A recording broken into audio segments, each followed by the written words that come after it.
Hello everyone, मेरा नाम है असिस्टेंट प्रोफेसर नरेश कोरी और आप देख रहे हैं मेरा YouTube channel thermal engineering lecture series. दोस्तों, एप्लाइड थर्मोडायनेमिक्स के यूनिट 6 के पहले लेक्चर की तरफ चलते हैं, जिसका नाम है कंप्रेसिबल फ्लो।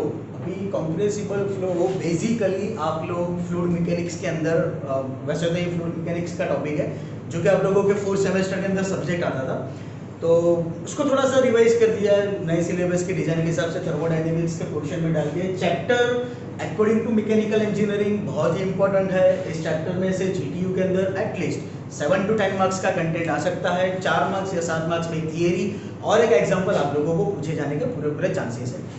कंप्रेसिबल फ्लो की शुरुआत करते हैं। सबसे पहले मतलब समझते हैं कंप्रेसिबल फ्लो का। देखो, वेरियस टाइप्स ऑफ फ्लो वो आप लोग फ्लूइड मैकेनिक्स के अंदर ऑलरेडी पढ़ चुके हो कि कितने टाइप के फ्लो होते हैं। तो लैमिनार फ्लो है, टर्बुलेंट फ्लो है, कंप्रेसिबल फ्लो है, इनकंप्रेसिबल फ्लो है, रोटेशनल फ्लो है, एक्सेट्रा एक्सेट्रा एक्सेट्रा। उसमें से ये एक टॉपिक है हमारा कंप्रेसिबल फ्लो, जो कि बहुत ही डीप में आप लोगों को इसके अंदर पढ़ना है। ठीक है, तो कंप्रेसिबल फ्लो का मतलब समझते हैं। बेसिकली कंप्रेसिबल फ्लो का मतलब क्या होता है? It is defined as the flow during which density of fluid during flow does not remain constant.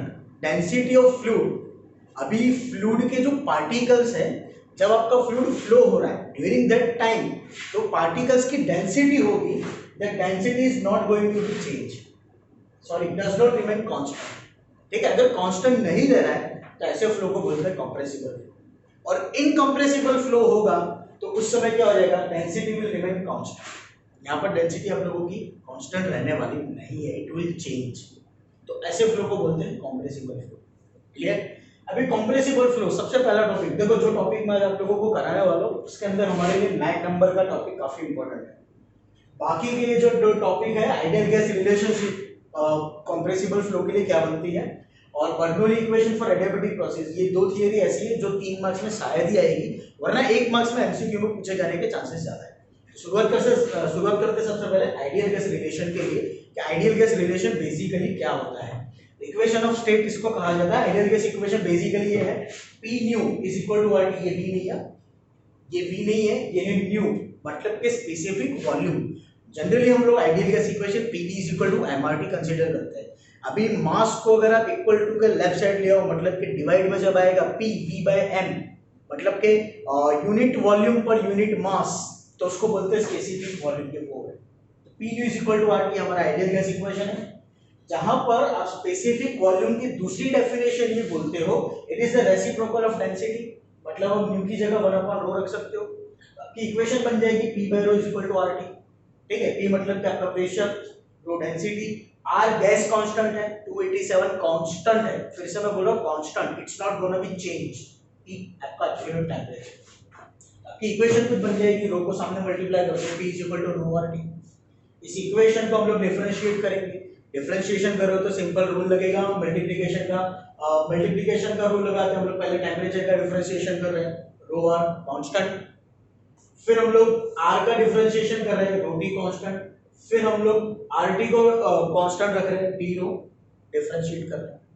इस पूरे इक्वेशन को रो RT से डिवाइड कर देते हैं, मतलब dP/ρRT is equal to dT/T plus dR/R plus dρ/ρ।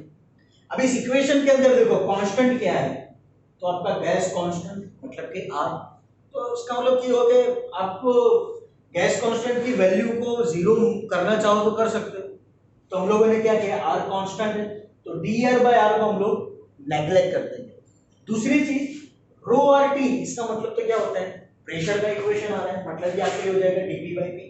तो dP/P is equal to dT/T plus dρ/ρ। ये आपका कांस्टेंट है, इसको हम लोगों ने नेग्लेक्ट कर दिया।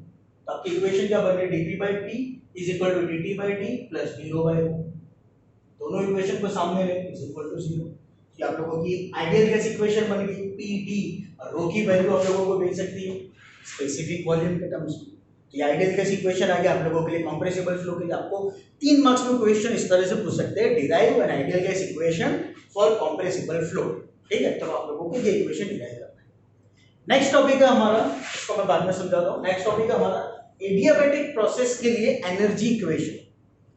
3-4 एनर्जी इक्वेशन है, उसके अंदर सिर्फ और सिर्फ आप लोगों को बर्नौली पकड़ के चलना है, बर्नौली को ही समझना है, वो इंपॉर्टेंट है।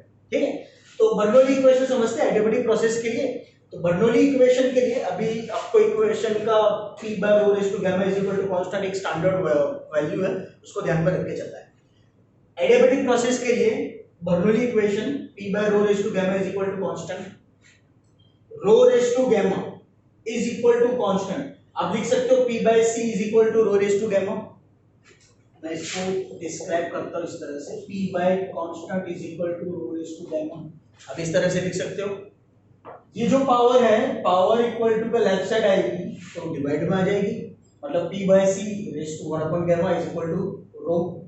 ठीक है, अब क्या करना है, इस इक्वेशन के अंदर आप लोगों को रो की वैल्यू इस इक्वेशन में सब्स्टिट्यूट करनी है। हमारे पास में एनर्जी इक्वेशन है बर्नौली की, बर्नौली इक्वेशन आप लोग फ्लूइड मैकेनिक्स में पढ़ चुके हो, वही इक्वेशन यहां पर आपको अप्लाई करनी है। इक्वेशन है integral dp by rho plus dz plus v square by 2 is equal to constant। ये स्टैंडर्ड बर्नौली इक्वेशन है जो आप लोग फ्लूइड मैकेनिक्स में ऑलरेडी पढ़ चुके हो। इस इक्वेशन में हम लोग रो की value p by c raised to 1 upon gamma substitute करेंगे, means integral dp by p by c raised to 1 upon gamma, 1 upon gamma थोड़ा लिखने में इस तरह से हुआ है, आप समझ लेना, 1 upon gamma plus gz plus v square by 2 is equal to constant। But c raise to 1 upon gamma, p raise to 1 upon gamma हम लोगों ने पावर को दोनों को दे दिया। अभी c जो है वो डिनोमिनेटर के डिनोमिनेटर में मतलब न्यूमरेटर में चला जाएगा, तो इसको हम लोगों ने ऊपर ले लिया है c raise to 1 upon gamma. दूसरी चीज p raise to 1 upon gamma बनेगा जो डिनोमिनेटर में, जिसका हम लोग इंटीग्रल करेंगे dp by p raise to 1 upon gamma power है, तो आप कंसीडर ये करोगे integral p raise to -1 upon gamma into dp। इस तरह से आपका इक्वेशन बनेगा। तो इंटीग्रल का रूल है, पावर आप लोगों की प्लस होगी और वही पावर से आप डिवाइड करोगे, तो आपकी पावर यहाँ पर प्लस हो रही है p raise to -1 upon gamma plus 1, और इसी पावर से हम लोगों ने डिवाइड कर दिया, plus v square by 2 plus gz is equal to constant. Next, अब इक्वेशन को सिंपलीफाई करते हैं। गामा यहाँ पर एलसीएम हो जाएगा, गामा -1 अपॉन गामा, यहाँ पर भी आप लोगों को एलसीएम देना है, गामा -1 अपॉन गामा। अभी p बाय रो मतलब c की वैल्यू आप लोग लिख सकते हो, c की वैल्यू अगर आपको लिखनी है तो p बाय रो लिख सकते हो आप। ठीक है, कांस्टेंट की वैल्यू हम लोगों ने p बाय रो ले ली, पावर पे 1 अपॉन गामा तो है। अब ये जो पावर है इसको हम लोग यहाँ मल्टीप्लाई करेंगे, ये जो पावर है इसको यहाँ पर मल्टीप्लाई करेंगे। रो रेज टू जो 1 अपॉन गामा है, rho raise to 1 upon gamma, sorry यहाँ लिखने में मैंने गलती की है, p by rho raise to gamma है, p by rho raise to gamma. तो जब आप पावर दोगे तो यहाँ पर बनेगा p raise to 1 upon gamma, और रो रेज टू गामा को जब आप पावर दोगे तो gamma gamma will be cancel out, सिर्फ बचेगा रो, तो वो यहाँ पर आ गया।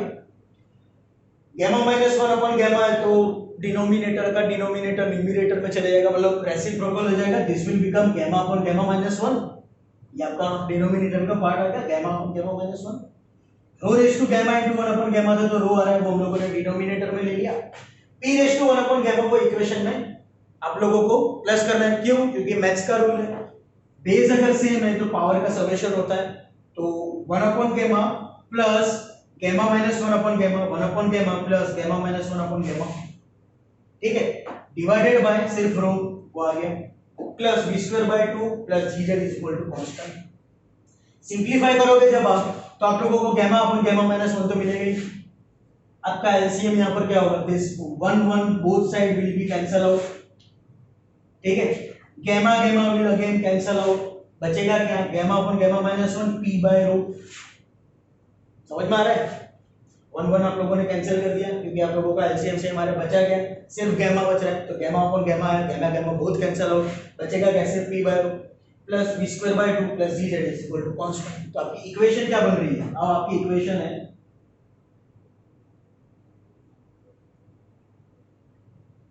Gamma upon gamma -1 into p by rho plus v square by 2 plus gz is equal to constant. इस इक्वेशन को आप g से डिवाइड कर दो,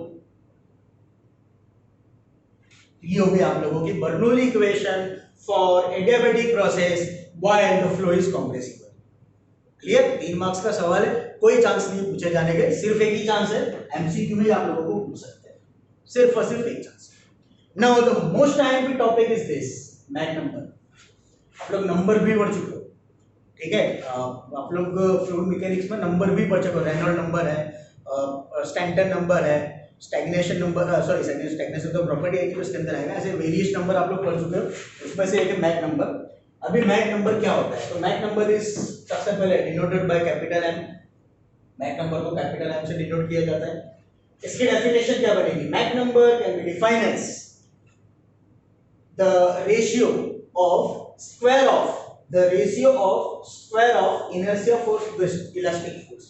फिर से एक बार, Mach number can be defined as the ratio of square of inertia force to the elastic force। inertia force मतलब rho A B square, elastic force मतलब k a, this a will be cancel out। रो को हम लोग denominator में ले आते हैं तो k बाय रो, यहाँ पर आपके पास सिर्फ v स्क्वायर बचा है, स्क्वायर रूट हटाओ तो यहाँ पर सिर्फ v बचेगा और स्क्वायर रूट नीचे आ जाएगा रूट k बाय रो। इस k बाय रो को बोलते हैं साउंड वेलोसिटी। मींस आपकी इक्वेशन बन रही है v बाय c, आपकी इक्वेशन बन रही है v बाय c। मतलब आपकी मैक नंबर की दूसरी डेफिनेशन कुछ इस तरह से बन सकती है, m is equal to v by c। मतलब Mach number can be defined as velocity of fluid, velocity of fluid, fluid की वेलोसिटी कितनी है, to the velocity of sound in fluid, sound की वेलोसिटी फ्लूइड में कितनी है, इन दोनों का रेशियो मतलब मैक नंबर। और ये मैक नंबर की वैल्यूज डिफाइन की जाती है।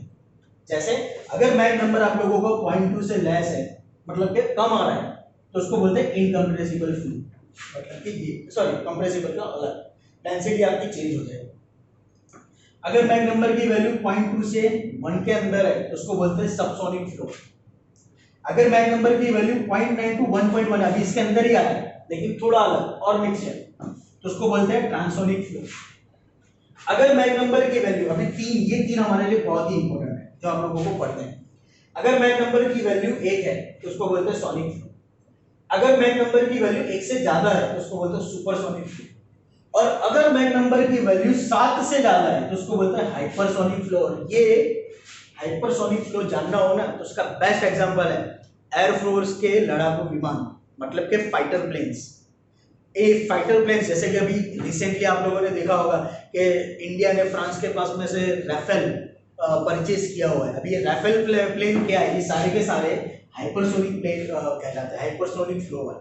क्यों? क्योंकि इन लोगों की वेलोसिटी कितनी होती है, 600-700 किलोमीटर पर minute, sorry per hour, kilometre per hour. इतनी हायर स्पीड के साथ में फ्लो करता है, मतलब हायर वेलोसिटी के साथ में आगे जाता है। ये सारे के सारे कहलाते हैं हाइपरसोनिक फ्लो। ठीक है दोस्तों, ये बेसिक था कॉम्प्रेसिबल फ्लो का। 3 टॉपिक हम लोगों ने कवर कर लिए। नेक्स्ट लेक्चर में हम लोग दूसरे टॉपिक कवर करेंगे जो कि आप लोगों के लिए 7 मार्क्स के लिए होगा। आई होप दोस्तों आप लोगों को इसमें समझ में आया होगा। अगर कोई क्वेश्चन है तो मुझसे जरूर पूछिएगा। Thank you so much.